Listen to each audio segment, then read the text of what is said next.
El tema que vamos a compartir ahora en esta clase es sobre el negacionismo del Holocausto y todas las implicancias de tipo jurídicas que tiene la acción de negarlo, ¿sí?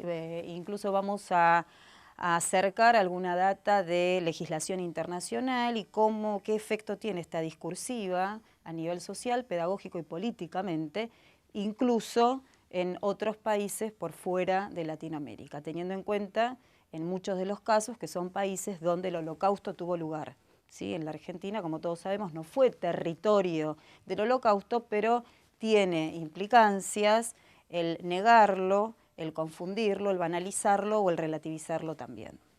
Vamos a hacer primero entonces un acercamiento más de tipo conceptual a algunas de las palabras o algunos de los contextos teóricos que abordan la problemática del delito de genocidio, ¿sí? Lo que se entiende como la violación sistemática a los derechos humanos, y qué efecto tuvo en este sentido los sucesos ocurridos durante la Segunda Guerra Mundial en manos del régimen nazi. La primera aproximación terminológica tiene que ver con los diversos usos y palabras que se eligen para referirse a la experiencia del Holocausto durante la Segunda Guerra Mundial. Uno de los términos más utilizados y más conocidos es precisamente la palabra holocausto. La palabra holocausto refiere a la idea de desastre, ¿sí? A aquello inconmensurable, a aquello que hasta es difícil de abordar y de definir por la magnitud y la envergadura de la violencia impartida justamente durante estos sucesos en pleno transcurso de la Segunda Guerra Mundial.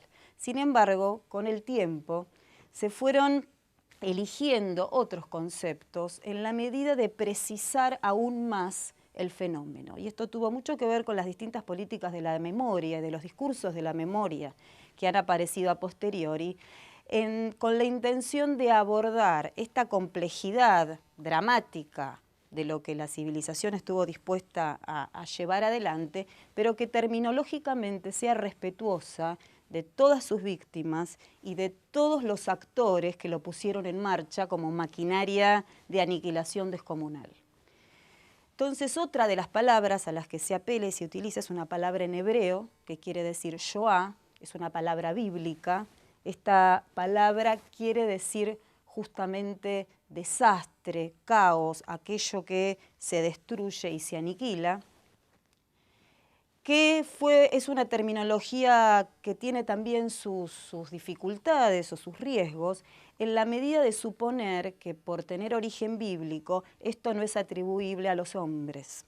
Y entonces, como fenómeno, descartaría la posibilidad de la imputabilidad penal y del reproche a los responsables que llevaron adelante semejante tragedia que no fue improvisada y no tuvo que ver con un evento desde el punto de vista del sacrificio, sino que tuvo que ver justamente con decisiones jurídicas, políticas y filosóficas perfectamente orquestadas, perfectamente organizadas y que dieron lugar a que toda una sociedad acompañe con distintos niveles de responsabilidad una maquinaria asesina que tenía por fin explícito perseguir, hostigar y hacer desaparecer a determinadas personas que perdían su condición de ciudadanos y por lo tanto condición de personas. Entonces hoy en día, si bien se utiliza la terminología holocausto y Shoah sobre todo en los ámbitos más de la comunidad judía, no solo argentina, sino de la comunidad judía internacional, se utiliza con una apreciación más científica y técnica justamente la palabra que yo mencionaba antes, que es genocidio, que justamente es la tipología de la, es la definición desde el punto de vista de la violación sistemática a los derechos humanos que más abarca el fenómeno del Holocausto o de la Shoah. ¿Sí? ¿Por qué? Porque desde su definición apela a la idea de plan, que justamente por lo que decía antes, existe un programa político orientado a ese fin. Hay masividad en las víctimas, ¿sí? En la cantidad de víctimas, más allá de que no hay un número en el que uno pueda decir, bueno, a partir de esta cantidad de víctimas estoy hablando de genocidio, y si son menos no, entendemos que cada vida es infinita y con una sola vida perdida bajo estas circunstancias ya podemos hablar de genocidio, pero el tema de la masividad tiene, y en el caso de la cantidad de muertos que arrojó este genocidio, es un elemento a considerar. Y el tercero, que es el que yo entiendo más importante y en donde hago el hincapié para trabajar justamente el problema de la negación de todo este fenómeno, es el aspecto motivacional, es decir, el aspecto cualitativo del delito, que tiene que ver con el grupo que se persigue, ¿sí? La elección del grupo a perseguir y los motivos que llevan a quien lo planifica, al genocida, a marcar, señalar en esa sociedad cuál es el grupo a perseguir, perseguirlo efectivamente, convencer con un aparato político, discursivo y de propaganda a toda la sociedad que esto es un deber de un proyecto nacional, de que esto tiene que ver con la purificación racial, de que esto tiene que ver con salvaguardar a esa sociedad de un mal. Y una vez todos estos pasos puestos en marcha, llegar al aniquilamiento material concreto, es decir, a la matanza concreta de esas víctimas que pertenecen a determinado grupo en particular. Es decir, el genocidio entonces necesita, por lo menos desde el punto de vista de la convención internacional que lo define, la presencia de estos tres elementos. En los grupos, justamente, y no por nada esta convención es una de las consecuencias de la Segunda Guerra Mundial, uno de los grupos, sí, durante el genocidio nazi, es el grupo de las víctimas judías, pero no fueron las únicas víctimas de este genocidio.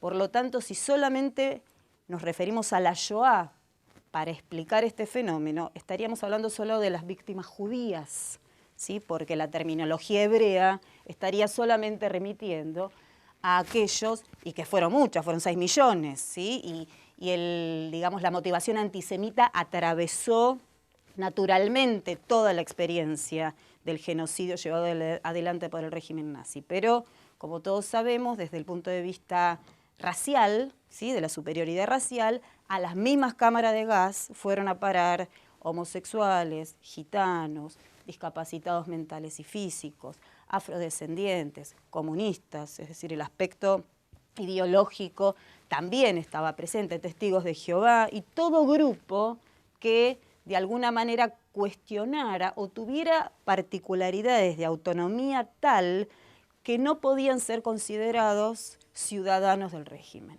Rápidamente y para hacer un recorrido de tipo histórico, podemos identificar en este plan, por eso es importante encontrar los hitos que fueron llevando adelante la maquinaria, porque estos son todos elementos que después son útiles para rebatir un discurso negacionista, es decir, para decir que algo no ocurrió, o para decir que ocurrió, uno remite a fuentes históricas comprobadas, ni que hablar a los juicios de Nuremberg, donde se ventiló jurídicamente el fenómeno de todo lo ocurrido, sino que también en la medida de hacer una perspectiva histórica de etapas, porque todo genocidio implica etapas, ¿sí? De alguna manera es el producto de determinado tipo de relaciones sociales que admiten la posibilidad de, lo que decía antes, señalar, marcar, perseguir, encerrar, aniquilar, desaparecer, ¿sí? Estos fenómenos no ocurren de la noche a la mañana, no podrían explicarse jamás como un hecho abrupto de la naturaleza, como si fuera un terremoto, ni puede explicarse jamás suponiendo que 3 locos desquiciados psicópatas se bajaron de un plato volador, eligieron a una sociedad en particular para hostigarla y de allí aparece Auschwitz o aparece un campo de concentración o aparece un gueto. De ninguna manera, esto es el producto delineado artesanalmente de un programa que empieza con leves actitudes que se naturalizan y que se van confirmando a medida que las etapas logran avanzar. Y avanzan porque nadie las frena. Avanzan porque, sobre todo en términos de dictadura, la democracia tiene muchas más herramientas para frenar, pero en el contexto de una dictadura es muy difícil el contrapeso social, Lo hay, porque hay resistencia, hay gente que arriesgó su vida para salvar gente, no es que no haya posibilidades, pero en términos generales las dictaduras no admiten la posibilidad ni de discutir los temas, ni de respetar la opinión personal, ni la de colaborar con el prójimo por el mero hecho de identificarse con el dolor ajeno. Entonces, identificarlo esto como pasos, sobre todo, aparte de rebatir el discurso negacionista, permite en el presente prevenir un futuro genocidio.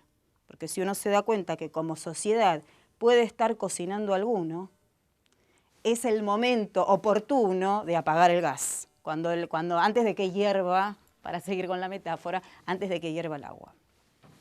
Entonces, si tenemos que identificar rápidamente los hitos y los momentos claves históricos del ascenso del nazismo al poder y de la posibilidad de poner en funcionamiento la maquinaria genocida, podemos referirnos como primer momento a destacar en el año 1933 justamente el ascenso del nazismo al poder. El nazismo accede al poder democráticamente.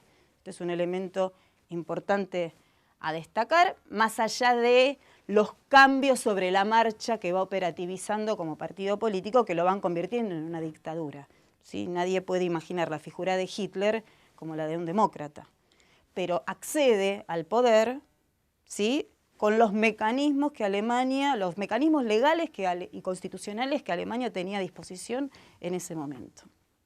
En 1935, esto es muy importante, y es 4 años antes de que empiece la Segunda Guerra Mundial, se crean las leyes de Nuremberg. Y para una clase de derecho, este no es un hito menor, ¿sí? El derecho, bajo la égida de la política nazi, puede autorizar matar.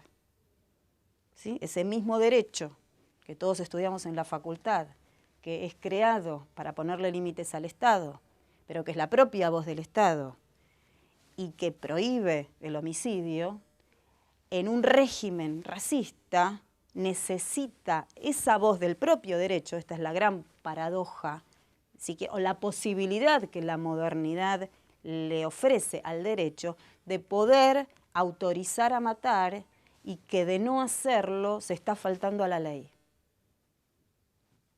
Entonces, ¿qué es lo que dicen rápidamente las leyes de Nuremberg? Lo primero que definen, y esto es como un punto de no retorno, es quién es y quién no es ciudadano alemán. Aquel que queda por fuera del paraguas que arbitra y protege el concepto de ciudadanía en un Estado moderno, es aquel que queda como paria, queda en un limbo jurídico, perdiendo identidad nacional, documentación, no más pasaporte, no más documento de identidad. Se empiezan a coartar las posibilidades de trabajar, de estudiar, de ser alguien, y esa subjetividad que hasta ese momento esa persona conservaba y tenía de sí misma, se va convirtiendo, o sea, el sujeto va convirtiéndose, a medida que estos pasos van avanzando, en un objeto. Y es ese objeto el que llega a los campos de concentración. Y los campos de concentración son muchos años después de las leyes de Nuremberg, pero este es otro elemento crucial del plan, otro elemento inteligente, si quieren, para el éxito del plan, que es marcar la cancha jurídicamente. Entonces, si esos jueces y esos legisladores, el legislador la crea y el juez la aplica, acuerdan con este marco filosófico, jurídico, ideológico, ¿sí?, la ley puede autorizar a matar.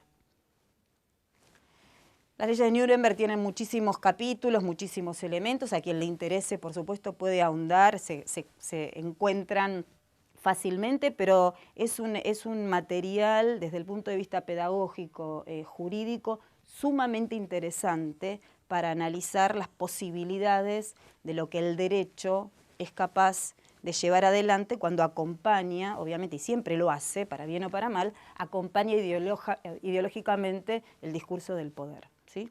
Recomiendo especialmente para entender esto profundamente la lectura de Foucault, en todo lo que tiene que ver con derecho, poder y verdad, y en el capítulo en el que él especialmente explica el fenómeno del racismo y cómo opera la norma desde el punto de vista de la palabra normal, porque norma viene de lo normal, y cómo circula esa norma para decir quién es normal y quién es anormal, quién queda dentro de la definición del derecho, de la definición de ciudadano, y quién va a quedar por fuera. El que queda por fuera, gas, tortura, vuelos de la muerte, cualquiera de los ejemplos tecnológicos tristemente célebres y conocidos, no solo para lo que sucedió en la Segunda Guerra Mundial, sino algunas experiencias que incluso hemos sufrido en nuestro país. El siguiente hito es el año 1938, donde explícitamente hay un primer decreto de expulsión de los judíos de Alemania, como la última oportunidad de retirarse. Obviamente en ese momento nadie suponía con claridad que esto derivaría después en una situación sin retorno. Muchos no logran escapar, muchos se van a Polonia. Polonia casi que fue peor. Y muchos o no se pudieron ir o no creían o no podían terminar de asumir que esta circunstancia se iba a poner sumamente gravosa y, por supuesto, en algún momento ya irreversible. Tengamos en cuenta, el año siguiente empieza la Segunda Guerra Mundial.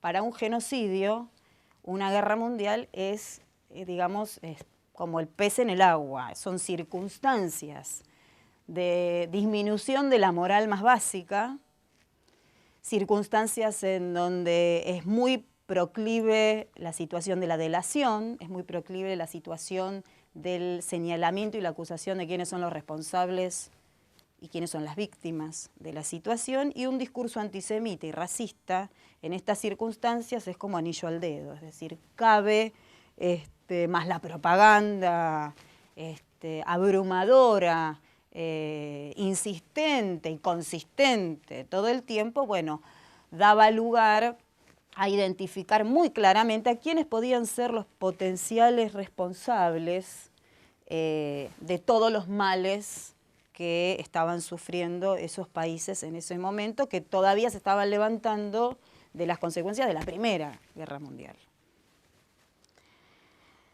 En el año 40-41, en la medida que el plan va siendo exitoso, obviamente exitoso en términos de aniquilación y en términos de concentración, se toma la decisión 40-41 jurídicamente, porque esto es también interesante ir siguiéndolo, hay muchísima bibliografía que da cuenta de que no ocultaban nada. Era a plena luz del día, de alguna manera, cómo el derecho y los decretos iban acompañando cada una de las decisiones, no eran en la absoluta clandestinidad, porque había legitimidad, eran legales y eran legítimas estas decisiones porque eran acompañadas políticamente por esa sociedad que les daba curso. 40-41 se establece explícitamente la política concentracionaria, que no es la guética, digamos, el primer paso es el gueto es el barrio cerrado al lado de los barrios. El campo de concentración es ya el traslado en los trenes a un lugar más alejado, y dentro de los campos de concentración hay campos de trabajo. Mucha gente ni llega al campo de concentración, gran parte de las víctimas mueren incluso en los guetos por la situación de hacinamiento y, bueno, y en las condiciones paupérrimas, que vivían ya sin trabajar, ya viendo morir a sus seres queridos, bueno, todo este desquicio también de tipo psicológico, obviamente, que aparece en estos fenómenos, y están los campos que son de exclusivo exterminio, que el único fin para el que son construidos es para recibir cuerpos y convertirlos en cadáveres, ¿sí? En el año 1942, a partir de la conferencia de Wannsee, se decide la solución final, ¿sí? Solución final es el eufemismo que utiliza el régimen nazi, como tantos otros eufemismos. Esto es otra característica de los programas genocidas, tienen todo un glosario que no llaman las cosas por su nombre, pero las dicen y son palabras claves en el mismo idioma. Acá en la Argentina fue parecido. Y entonces solución final es justamente el aniquilamiento definitivo de los que quedaban vivos en el 42. Estamos hablando de un proceso que empieza con mucha violencia ya en el 33. Bueno, y como otro hito, por supuesto importante, es 1945, en donde termina la Segunda Guerra Mundial. No casualmente, 3 años después, surge la Declaración Universal de los Derechos Humanos. ¿Sí? Este es el efecto jurídico a nivel internacional de dar vuelta a las leyes de Nuremberg. Es decir, qué medida, desde el punto de vista de la doctrina de los derechos humanos y de la protección de los derechos humanos a nivel internacional, puede ponerle límites a los estados que en el abuso de su soberanía pueden ser no quienes protejan a sus ciudadanos, sino quienes los persigan, los torturen, los asesinen y los desaparezcan. Como otro elemento, digamos, importante a comprender desde el punto de vista de la periodización sociológica, otra respuesta interesante y posible para darle a un negacionista es dividir toda esta circunstancia sociológicamente, porque yo recién hablaba de pasos históricos, ¿no? Es agarrar un libro de historia de la Segunda Guerra Mundial y ver qué pasó año a año, donde uno puede identificar el plan. Pero desde el punto de vista sociológico, y yo tomo una periodización del sociólogo, del doctor en sociología Daniel Feuerstein, su tesis doctoral justamente trata sobre este tema, identificando 6 pasos en todo proceso genocida. Y está bueno, insisto, pedagógicamente, porque es un buen patrón para entender cómo se comportan las sociedades frente a este tipo de propuestas. Y que no toda sociedad toleraría en el medio de su ciudad un campo de concentración. Algunas sí. ¿Sí? Entonces, bueno, es un buen catalizador de evaluación de, yo las llamo sociedades genocidiables o no. ¿Sí? ¿No? Que en qué medida están con las antenas preparadas, y de hecho hay casos muy interesantes en Europa cuando Hitler iba ocupando países e iba pidiendo que le envíen sus judíos, gitanos, homosexuales, afrodescendientes o quienes fueran de todos los países, y cómo hubo unos países que entregaron gustosos y más, ¿sí? Y de paso hacían de las suyas en el propio territorio, y quienes vecinos que ayudaron, que escondieron a la gente. Es decir, uno puede poner a prueba qué le pasa a esas sociedades desde el punto de vista de la conducta cívica o democrática o de la conducta cívica entregadora y de alguna manera cómplice con el plan genocida. Estos 6 pasos solo los menciono, a quien le interese por supuesto puede acceder a la bibliografía y profundizarlo, y los identifica de la siguiente manera y en este orden, por supuesto. Lo primero es la construcción de una otredad negativa. Se necesita construir desde el discurso un otro peligroso, feo, sucio, que nos va a atacar, que nos va a sacar el trabajo, del que nos tenemos que separar, que tenemos que tener cuidado, con determinadas características físicas, culturales, con determinados olores, cualquier semejanza con la realidad, cada uno sacará sus propias conclusiones. El segundo paso, y esto es en el plano del discurso, si nadie frena ahí, como decía antes, la democracia puede arbitrar un freno hasta en el primer paso que acabo de ver. Ya la ley antidiscriminatoria en nuestro país podría ya decir mucho y frenarla ahí. Si esto no sucede, imaginémonos en tiempos del nazismo, el segundo paso ya es hostigamiento físico y legal. Ahí ya entrarían las leyes de Nuremberg.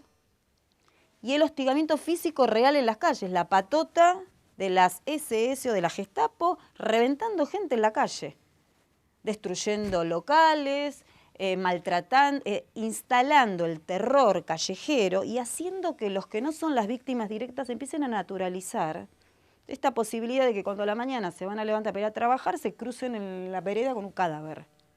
Pero un cadáver que pertenece a ese grupo, que es de la otredad negativa que viene escuchando ya, y que aparte la ley lo autoriza. Y si encima no lo delata, puede ir a la cárcel o puede terminar con el mismo destino que esa víctima.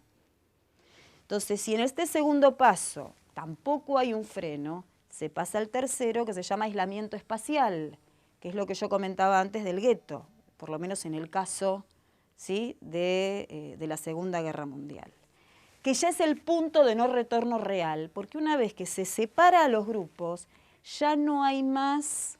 Bauman, que es otro sociólogo muy interesante, dice, se pierde la visibilidad del mal. Cuando uno ya no toma ni contacto físico con ese otro que sufre, ese otro desapareció del plano emocional mío y no me identifico con su sufrimiento. Es decir, ojos que no ven, corazón que no siente. Y esto así funciona. Cuando ese grupo de gente ya es una masa encerrada dentro de algo que ya no tiene nada que ver conmigo, se cortan los pocos lazos de solidaridad que quedaban en esa sociedad. Y ese otro negativo, que aparte es hostigado físicamente y legalmente, y aparte ya está encerrado, y que se arreglen, y que se enfermen ellos, y que se contagien de sus cosas, y que ya nada tienen que ver conmigo, hay un nosotros y otros. Esto, para llegar a los pasos que siguen, es muy rápido como proceso. Es decir, hasta este punto había cosas para hacer, incluso por la comunidad internacional. Todo esto se sabía, llegaban noticias, acá a la Argentina llegaban los diarios, los embajadores de todos los países instruían a sus cancillerías. Es decir, nada de todo esto se puede decir que ocurrió en la clandestinidad, incluso cuando es clandestino trasciende, ¿sí? Entonces, ni la comunidad internacional ni la comunidad local hizo nada para pararlo. Hubo excepciones, pero justamente fueron situaciones excepcionales. Cuarto paso ya es el debilitamiento sistemático.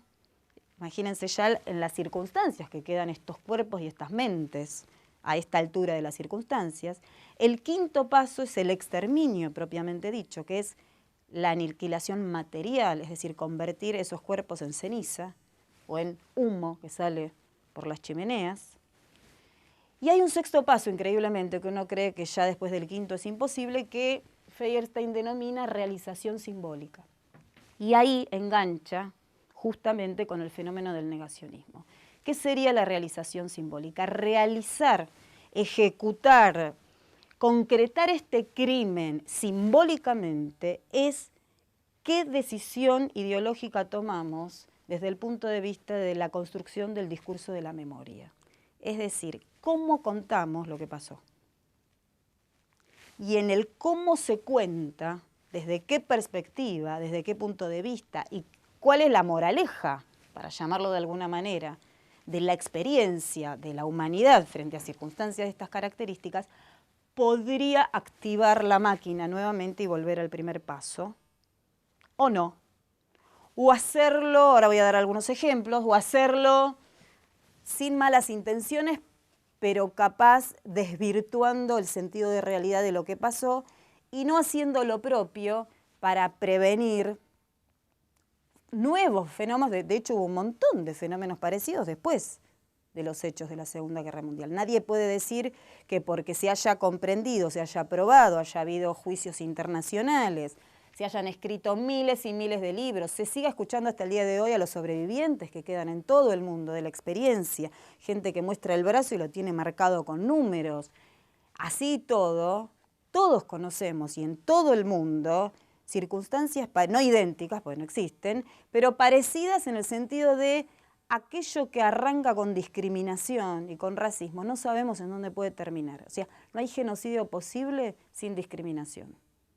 Ahora, hay discriminación que puede no necesariamente derivar en un genocidio, y ahí está el rol social, cultural, pedagógico, jurídico, político, de inmiscuirse en la posibilidad de que esos pasos puedan ser exitosos y avanzar con fluidez. Entonces, la realización simbólica, ¿quiénes la pueden hacer?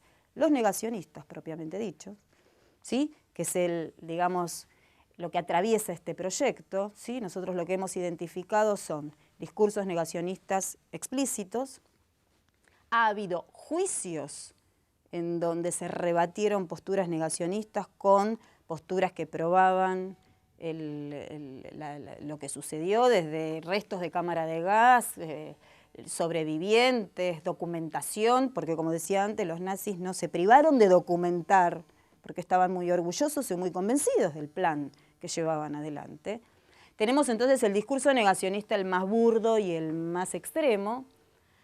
está lo que nosotros llamamos la banalización de la Shoah o del Holocausto, que es aquel discurso que no lo niega, pero utiliza la metáfora del Holocausto para cualquier cosa. Y lo deslegitima y le vacía gravedad y contenido. Cuando se llama nazi a cualquiera porque me peleo con alguien que no me gusta, es un nazi. No quizás en una conversación entre dos personas porque no tiene demasiada entidad, pero a veces ha sucedido muchos ejemplos de gente que ostenta cargos públicos y que tiene otra responsabilidad discursiva de cuando califica conductas, ¿sí?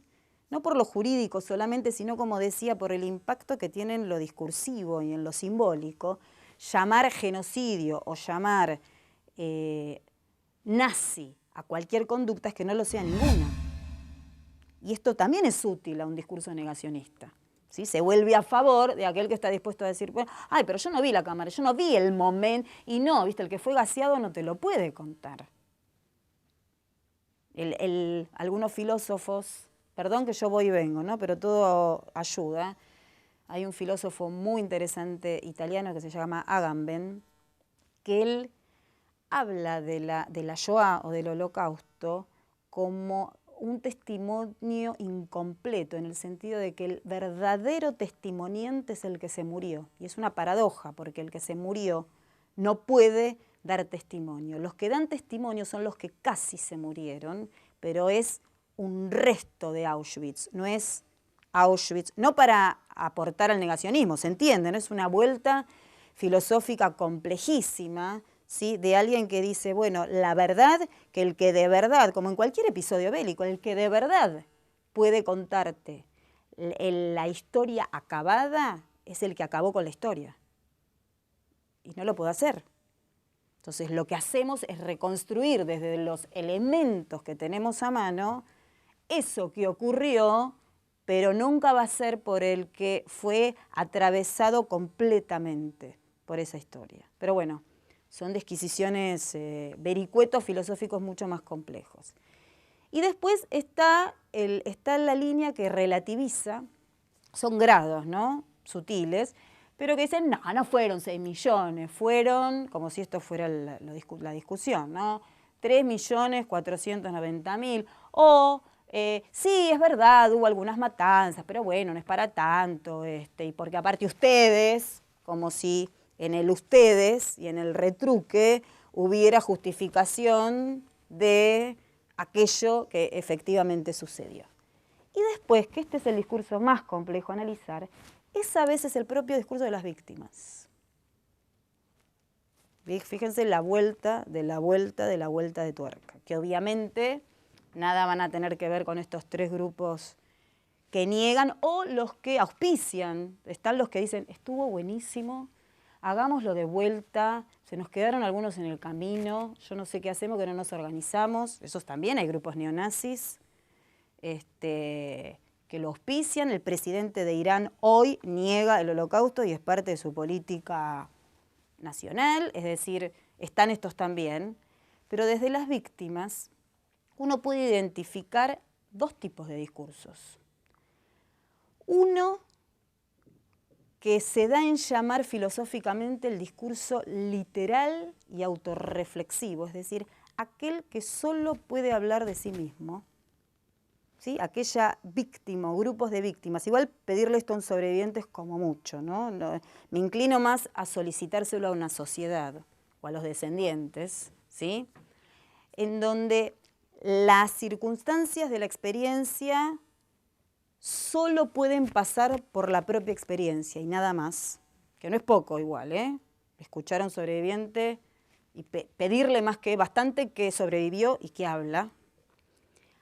Pero desde el punto de vista del rol político-social, que es en el que yo me paro y por el que investigo y trabajo estas cuestiones, es el intentar una memoria ejemplar. ¿Y a qué se llama memoria ejemplar? Y tomo terminología de otro gran pensador, Tzvetan Todorov, que habla de los abusos de la memoria. ¿Sí? Estamos en el 6º paso de Feyerstein todavía. Y él dice que la memoria ejemplar es aquella que sirve para interpelar el presente. Si la humanidad de la Shoah o del Holocausto o del genocidio nazi solo puede aprender aquello que pasó en ese momento y nada más, aprendió muy poco. Todo este análisis tiene que interpelar a las posibles víctimas de hoy, ¿sí? Tiene que interpelar y le tiene que preguntar a qué condiciones sociales, jurídicas, filosóficas y políticas podrían estar organizando el genocidio en latencia de hoy mientras nosotros estamos acá grabando esta clase. Porque están matando gente mientras nosotros estamos hablando, también están haciendo gente. Pero esa memoria, la memoria más completa y más responsable sería salirse del uno mismo, personal o comunitario o como uno lo quiera llamar, y poder pegar el salto cualitativo de que esto sea un mensaje para los que podrían ir al campo de concentración hoy. ¿Sí? Entonces, este último paso podría realizar simbólicamente, de alguna manera, nuevamente, toda esa maquinaria, en la medida que no se acerque lo más que se pueda. Esto lleva tiempo, generaciones, hay cuestiones afectivas y emocionales que atraviesan, que son muy difíciles de soslayar, ¿sí? Pero lo deseable sería apelar o acercarse en la medida de lo posible a una memoria ejemplar. ¿Sí? Yo cuento siempre un episodio que lo pinta esto muy correctamente, en ocasión de estar presentando un libro en una feria del libro sobre estos temas, sobre antisemitismo en realidad, en la Argentina. Cuando termina la presentación se levanta un viejito muy, muy, muy viejito y mostrando sus números a toda la audiencia, una sala llena de gente, que aparte había gente que estaba en la feria del libro, ¿no? Y que entró, dice, y yo reconozco mi prejuicio, cuando él se paró dije, va a decir que qué comparamos lo que está pasando en la Argentina y el libro que acabábamos de presentar, que tenía que ver con cuestiones mucho menos graves, con lo que a él le pasó. Y este señor se paró y dijo, cuando yo era joven y vivía en Berlín y me pateaban en la calle, segundo paso de lo que hablamos antes, el hostigamiento físico en la calle, los vecinos pasaban por al lado mío y era parte del paisaje, no hacían nada. Ah, bueno, y seguían de largo. Les pregunto a todos ustedes acá, ¿qué hacen cuando ven chicos revolviendo la basura en Buenos Aires? Salvando las distancias, y uno ahí puede hacer un montón de análisis, pero tomándolo de un sobreviviente, en ese contexto y circunstancias, este hombre, y no sé si leyó a Todorov, no lo sé, hizo memoria ejemplar. Él dijo, a mí no me sirve solamente hablar de mi Berlín, de mi brazo, de mi campo de concentración, de mis familiares, porque hay que ver cuántos le quedaron, y si no es de la tortura que es sobrevivir, de la culpa del sobreviviente. Si hoy hay otros invisibles, cuando salen de la Feria del Libro, ahí en Plaza Italia, hay chicos revolviendo la basura. ¿Sí? Y si bien no podemos, insisto, hacer una comparación lineal burda de una circunstancia con la otra, en lo que sí tiene un elemento de memoria responsable y de memoria solidaria, de identificarse con el dolor del otro, es esto que digo, es en nuestro presente y en nuestras circunstancias en la calle, y para ese grupo de gente que se había reunido ahí para denunciar circunstancias de discriminación, bueno, ¿quiénes son los que ahora, de qué situaciones ya nos acostumbramos hoy? ¿Sí? ¿Qué hemos naturalizado como práctica cotidiana de nuestros vínculos sociales y no denunciamos porque no nos parece delito? Porque no nos parece que hay una otredad negativa ahí, y si la revisamos, no sé si llegamos a todos los pasos de Feuerstein, pero habría elementos, podríamos encontrar o advertir alguno de estos elementos en alguno de estos pasos. Bueno, vamos a ir entonces, luego de toda esta rápida introducción a algunas de las discusiones que trae, las preguntas que desvelan a quienes trabajamos y que, bueno, y a mucha gente, ¿no? Quienes trabajamos estas estas cuestiones, ¿no? Esta capacidad que tiene la humanidad de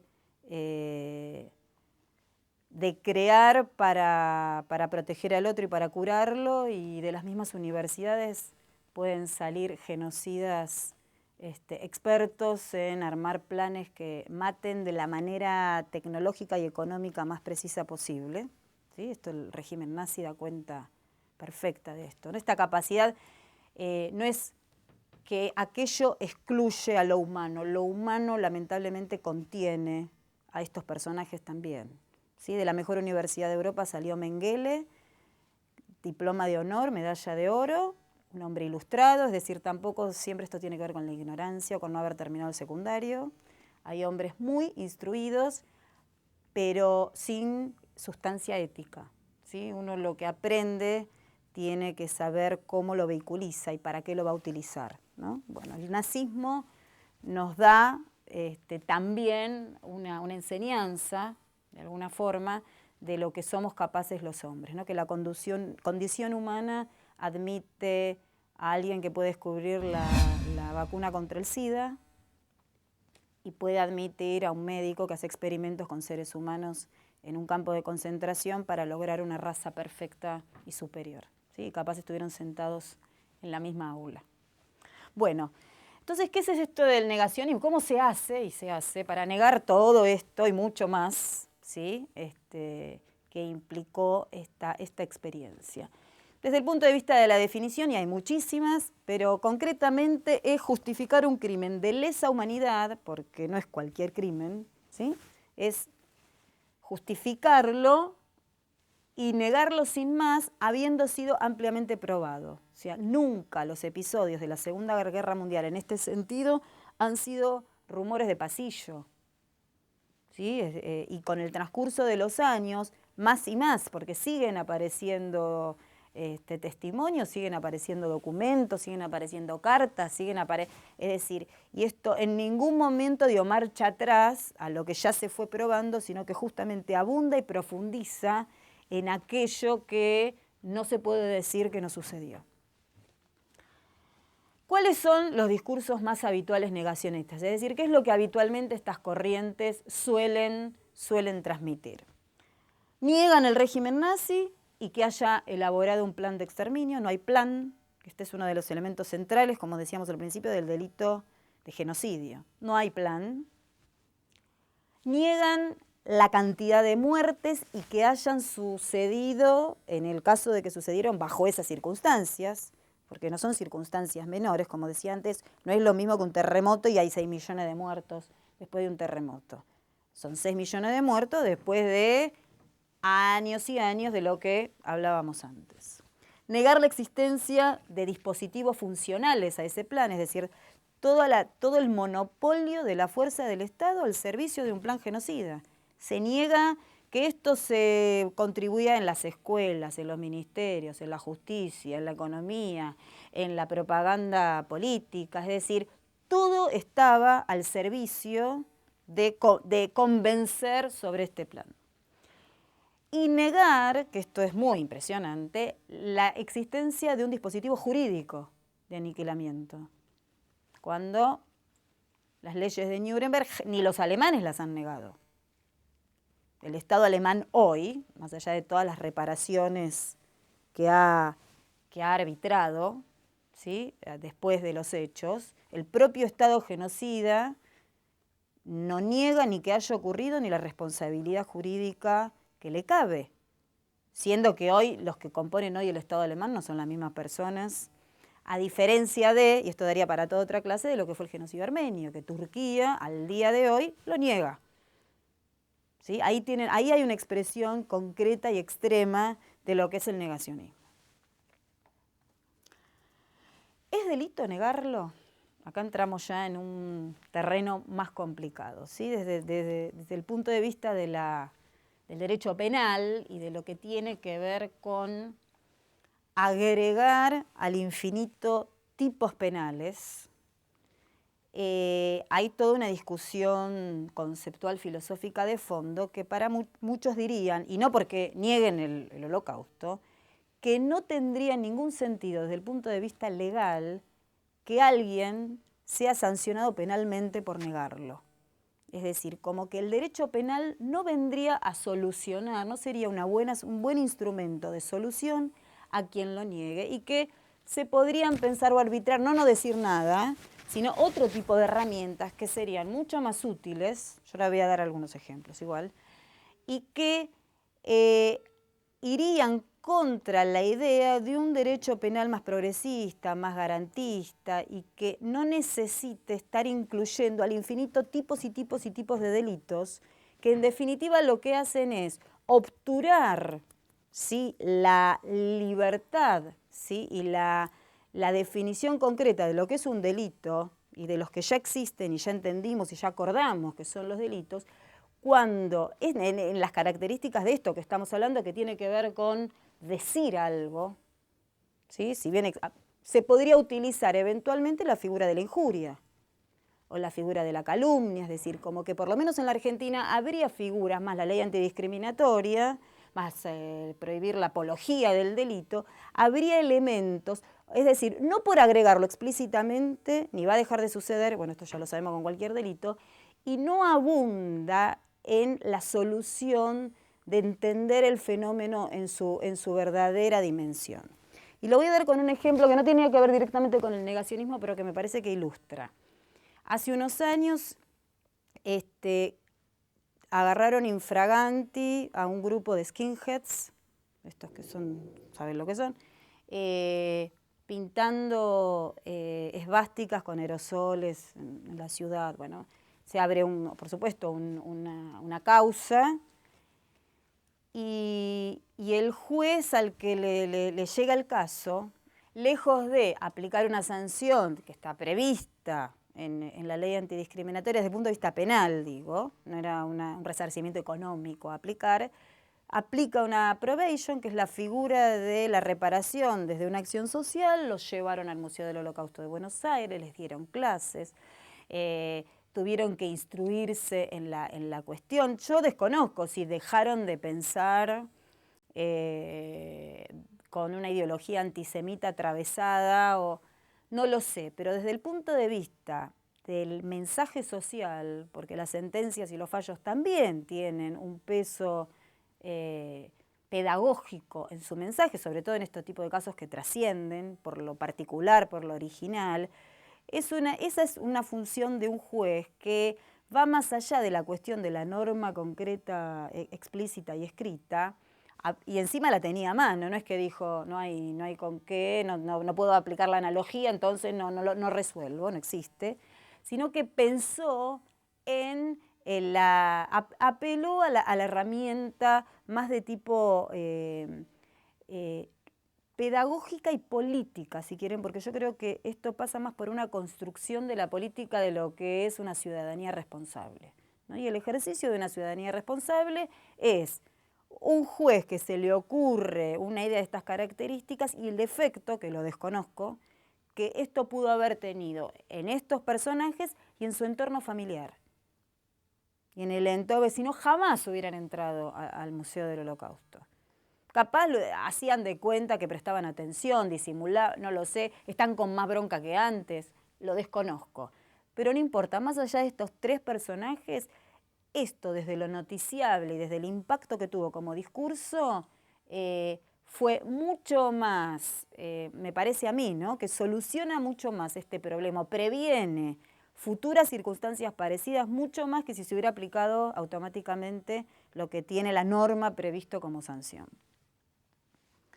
Y otra figura del derecho penal que se podría llegar a utilizar es la figura del delito abstracto, ¿sí?, que son esos delitos que de alguna manera quedarían como en suspenso lo que es la acción con la consumación del delito, pero que están provocando un daño, ¿sí?, aunque no sea un resultado tan visible y concreto como dejar un cadáver después de un homicidio, ¿sí?, pero tiene que ver con el orden de lo discursivo, de vuelta, y tiene que ver con aquello que daña, pero de una manera mucho más manipuladora y mucho más sutil, y que implica, insisto, desandarlo no jurídicamente.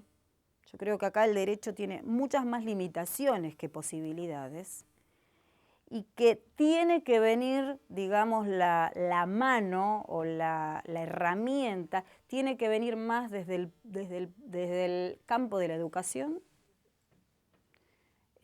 por supuesto asociado en matrimonio con la política, una política educativa, no solamente el Holocausto y la Shoah, lo digo en el sentido más profundo, en la posibilidad de contrastar, siempre cuando uno elige un discurso es ideológica esa elección.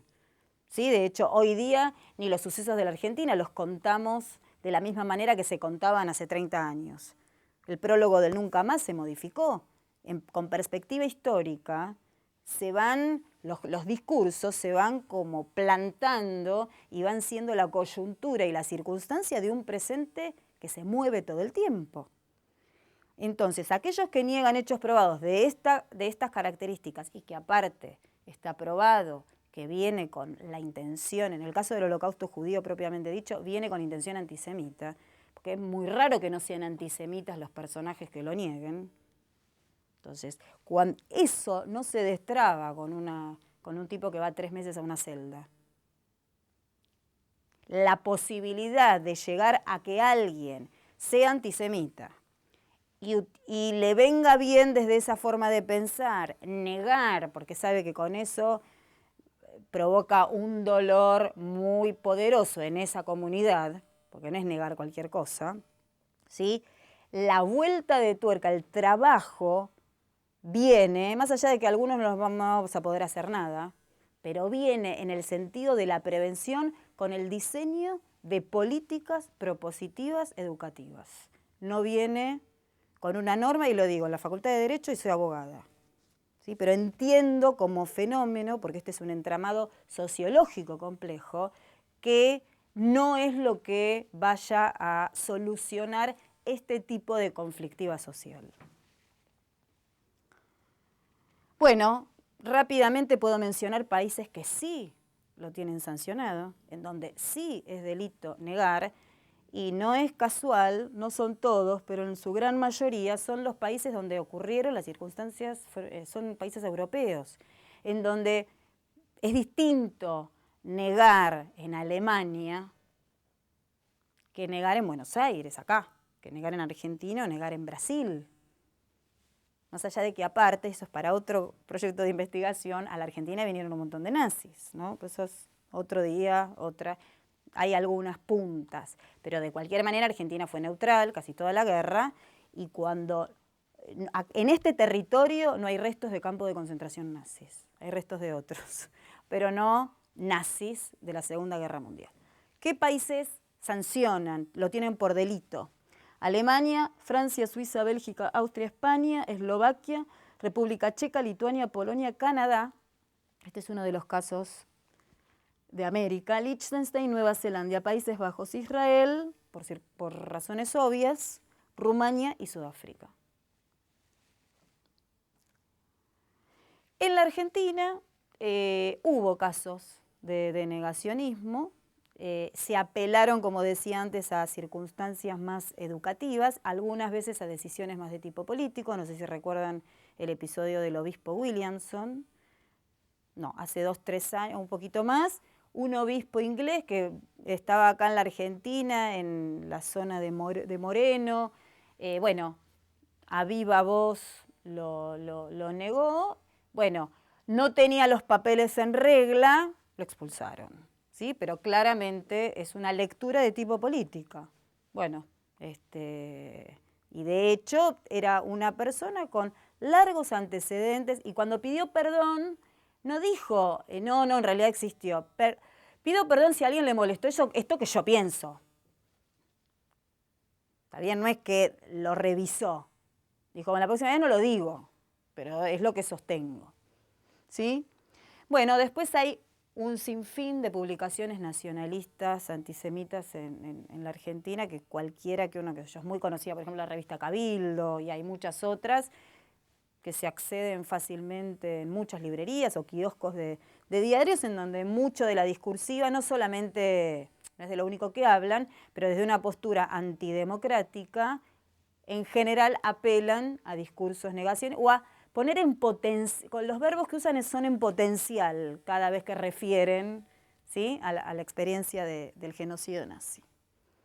Y a veces manifestaciones en el espacio público, ¿sí? Ha habido, sobre todo nosotros que investigamos, donde yo trabajo, el fenómeno del antisemitismo en la Argentina, muchas veces en la medida que aumenta el conflicto en Medio Oriente, ¿sí?, conflicto palestino-israelí, tiene un efecto directo en un antisemitismo que sube acá en la Argentina, ¿no? Como una falacia, como si una, es decir, por lo que sucede allá hay acusaciones acá, nosotros somos argentinos, ¿sí? No, yo no decido la política israelí porque voto acá, pero digo, más allá de esta cuestión, esto tiene un fuerte impacto y muchas veces las manifestaciones contra lo que hace Israel y que se producen en las calles de Buenos Aires tienen pancartas de algunos grupos más extremos de negación del Holocausto. Es decir, ¿se entiende? Y esto es la prueba de que viene todo enganchado.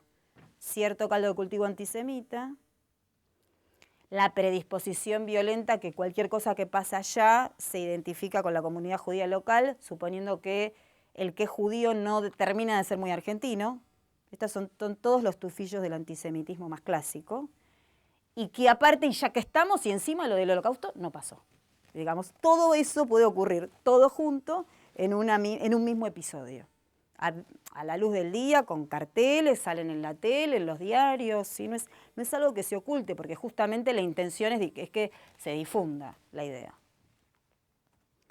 Bueno, y como decía antes, los posibles abordajes de este conflicto, entendemos, y ahí es por donde están girando nuestras conclusiones como equipo de investigación, tienen que ver con la educación, la política, la comunicación y la sociología, casi que el derecho puede aparecer, pero no nos parece que lo central discursivamente debiera estar ahí. Y bueno, y como un cierre, en definitiva,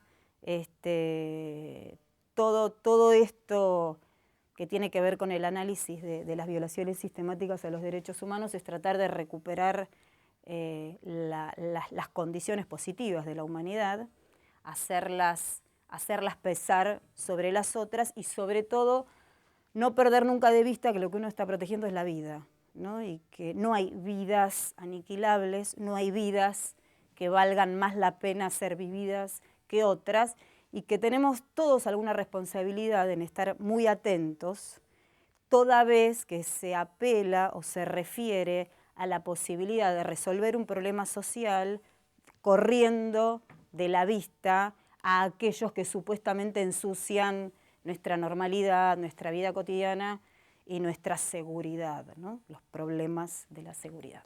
Bueno, eso es todo. Muchas gracias.